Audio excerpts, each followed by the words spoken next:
Hello दोस्तों, एक set L set anti AUC net paper 2 education के सीरीज़ का एक और वीडियो लेकर आया हूं। दोस्तों, आज का हमारा जो टॉपिक है वो है हेटेरोडॉक्स, या जिसको हम बोलते हैं नास्तिक फिलासफी। इससे पहले हमने बात की थी ऑर्थोडॉक्स, जिसको आस्तिक फिलासफी भी कहते हैं। दोस्तों, इस हेटेरोडॉक्स फिलासफी में आज हमें डिस्कस करना है, पहला जो है वो है बुद्धिज़्म फिलासफी। दोस्तों, इससे पहले जो भी टॉपिक्स हमने डिस्कस किए हैं, अगर आप में से किसी ने वो वीडियोस नहीं देखे हैं तो आप प्ले लिस्ट में जाइए। प्ले लिस्ट में आपको एजुकेशन पेपर 2 के नाम कलेक्ट में आपको सारे वीडियोस पेपर 2 के मिल जाएंगे। इसके अलावा पेपर 1 भी हम डिस्कस कर रहे हैं, वो आप प्ले लिस्ट में देखिए।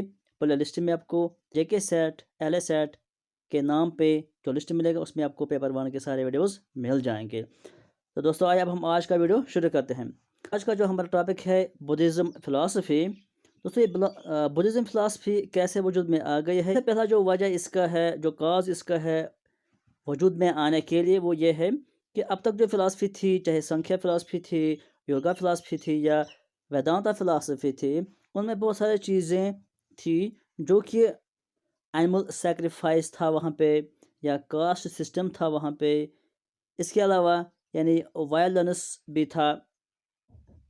ये सारी चीज़ें मद्देनज़र रखकर उनके अपोजिट में, या हम कहेंगे कि रिजल्ट ऑफ रिवोल्ट अगेंस्ट वैदिक प्रैक्टिसेस, यानी वो जो वैदिक फिलासफीज थी उनके रिवोल्ट में या उनके अगेंस्ट में ये आई थी, क्योंकि जो उनमें वायलेंस था, एनिमल सेक्रीफाइस था, कास्ट वगैरह था, तो इससे उनको दूर करने के लिए या उनसे निजात पाने के लिए ये फिलासफी वजूद में आ गई थी। इसका मेन मोटो क्या था? नॉन वायलेंस एंड पीस, ये इसका मोटो था। इसके अलावा एक और बहुत बड़ा रीज़न था इस फिलासफी के वजूद में आने के लिए, वो क्या था वो मैंने यहाँ पे लिखा भी है, और मैं इसको एक स्टोरी के सूरत में आपको बताऊंगा, ताकि आपको ये अच्छे से याद रहे कि क्या वजह था कि जो बुद्धिज़्म फिलासफी है ये वजूद में आ गई है। दोस्तों, गौतम बुद्धा वो शख्स है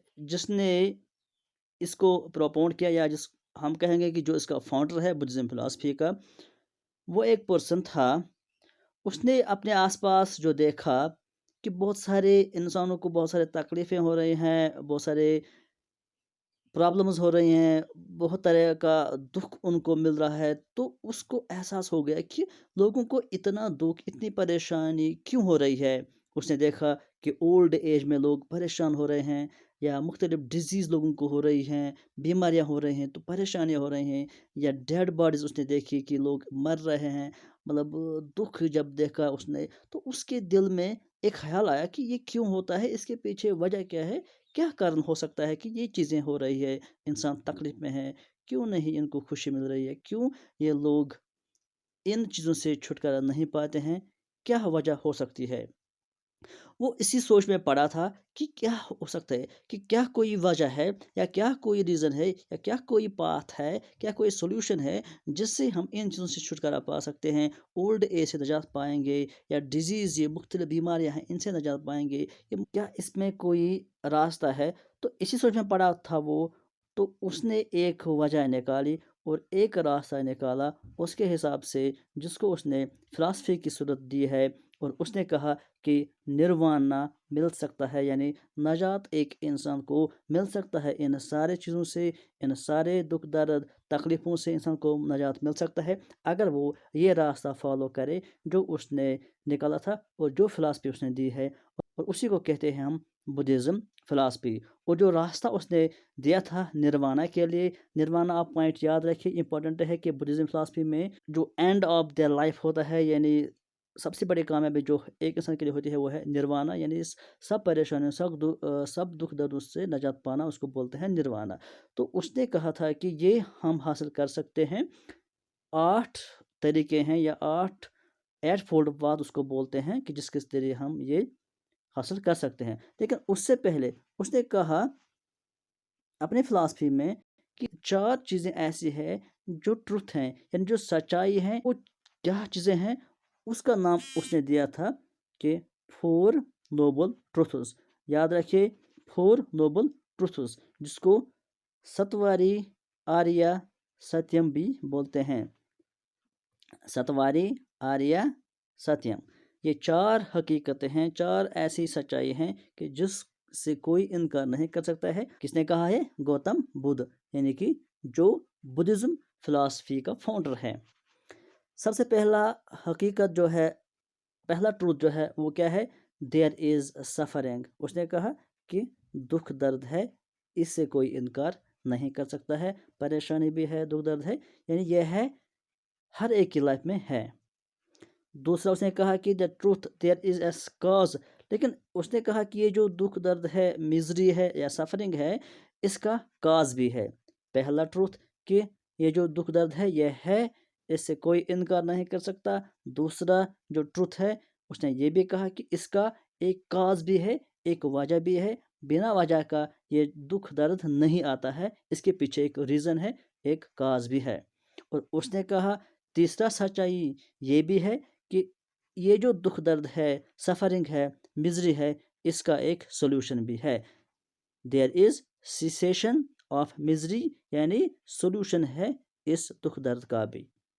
और चौथा ट्रूथ उसने कहा कि जो सिसेशन ऑफ सफरिंग है, यानी जो सोल्यूशन है इस दुख दर्द का, इस तकलीफ का, वो सोल्यूशन आपको मिल जाएगा। आप उसको हासिल कर सकते हैं अगर आप 8 फोल्ड पाथ फॉलो करेंगे। 8 तरीके, यानी 8 स्टेप्स वाला जो ये रास्ता है, इसको आप अगर अपनाएंगे तो आपको वो सोल्यूशन मिल जाएगा। तो क्या है? फिर से मैं रिपीट करता हूँ कि 4 ट्रुथ हैं। एक ट्रुथ ये कि दुख दर्द है, सफरिंग है, या इसको हम मिजरी बोलते हैं। दूसरा सच्चाई यह है कि इसके पीछे काज भी है। और तीसरा सच्चाई यह है कि इसका सोल्यूशन भी है। और चौथा है यह कि इसका सोल्यूशन मिलेगा जो 8 फोल्ड पाथ फॉलो करे, यानी 8 स्टेप्स वाला रास्ते पर चले। अब वो 8 फोल्ड पाथ क्या है वो हम यहाँ पर देखते हैं। बहुत इंपॉर्टेंट है, 8 के नाम आपको याद रखने हैं। एग्ज़ाम में आते हैं सारे के सारे, वहाँ पे ऑप्शन में आता है, क्वेश्चन आता है कि इनमें से कौन 8 फोल्ड पाथ में नहीं है। वो 5-6 का नाम आपको देंगे, कुछ इसमें से डालेंगे, कुछ अपने वर्ड से डालेंगे और आपको कहेंगे कि इसमें से कौन 8 फोल्ड पाथ में शामिल है और कौन 8 फोल्ड पाथ शामिल नहीं है। जब आपको ये सारे याद होंगे तभी आप उनको पहचान लेंगे कि कौन इसमें शामिल है और कौन नहीं है। तो ये सारे आप याद रखिए। पहला जो है इसका राइट फैथ, यानी सही यकीन होना चाहिए, सही बिलीफ होना चाहिए। इंसान का जो ईमान है वो सही होना चाहिए, बिलीफ। दूसरा है राइट रिसालो, यानी इंसान के अंदर जो चाहत है, इंटेंशन है, जो विल पावर है, वो भी सही होना चाहिए। तीसरा है राइट स्पीच, इंसान को हमेशा सही बोलना चाहिए, सच बोलना चाहिए, जिसको सम्यक वाक भी बोलते हैं। चौथा क्या है रास्ता, चौथा स्टेप राइट एक्शन, यानी जो भी आप काम करेंगे, जो भी आप डीड्स करेंगे या सम्यक कर्मंत उसको बोलते हैं, ये राइट होना चाहिए, यानी सही होना चाहिए। और पांचवा क्या है राइट लिविंग, यानी जो आप ज़िंदगी गुजारेंगे वो भी सही तरीके से, सही ज़िंदगी आपको गुजारनी है, राइट लिविंग। और सिक्स पॉइंट क्या है राइट थॉट, आपकी सोच, आपकी माइंडफुलनेस, आप स्मृति जिसको बोलते हैं, राइट थॉट, आपकी सोच भी सही होनी चाहिए। और सेवंथ पॉइंट राइट कंसंट्रेशन, आपका जो कंसंट्रेशन है, आपका जो ध्यान है, आपका जो जहन है, आपका जो मेडिटेशन है, ये भी सही होना चाहिए। और राइट एफोर्ट, राइट एफोर्ट मतलब आपकी जो मशक्क़त है, आपकी जो जद्दोजहद है, आप जो भी काम करेंगे, जो भी आपका तौर तरीका है, वो राइट होना चाहिए। तो ये 8 फोल्ड पाथ है। जिसने ये 8 फोल्ड पाथ किया है अकॉर्डिंग टू बुद्धिज़्म या अकॉर्डिंग टू गौतम बुद्ध, उसको निर्वाणा मिलता है, यानी वो अपने लाइफ में कामयाब हो जाता है। तो दोस्तों, इसके बाद अहम पार्ट इस बुद्धिज़्म फिलॉसफी में ये है कि जो बुद्धिज़्म फिलॉसफी है उसको 2 पार्ट्स हो गए थे जब गौतम बुद्ध की डेथ हो गई थी। इसको हम पढ़ेंगे अगले वीडियो में। आज के लिए फ़िलहाल इतना ही। Thank you.